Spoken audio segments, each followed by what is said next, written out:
5 disturbing things you didn't know about Jeffrey Dahmer. Some of his victims' families tried to sue Budweiser because their advertising contributed to his alcoholism and therefore his murders. That sandwich scene from Dahmer actually happened, but it was with his neighbor Pamela Bass and not Glinda Cleveland. She and Jeffrey had a friendly relationship and he'd often come by with food and they'd watch the news together.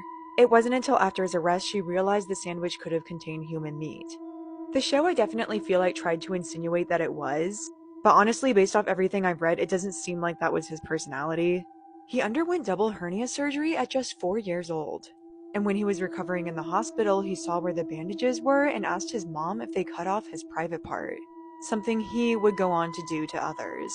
After his surgery, his father said that the happy, energetic, and normal child that he knew had just changed somehow.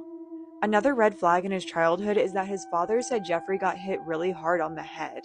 And psychologists actually believe that traumatic brain injuries are a top predictor of murderous behavior. And a lot of serial killers had head injuries in their childhoods.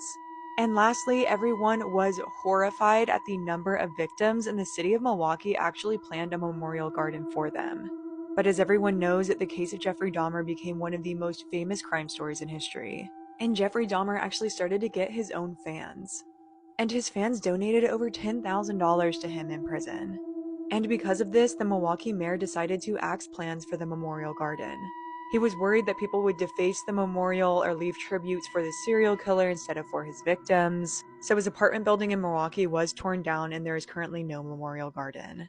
If you liked this video, let me know in the comments and follow for more.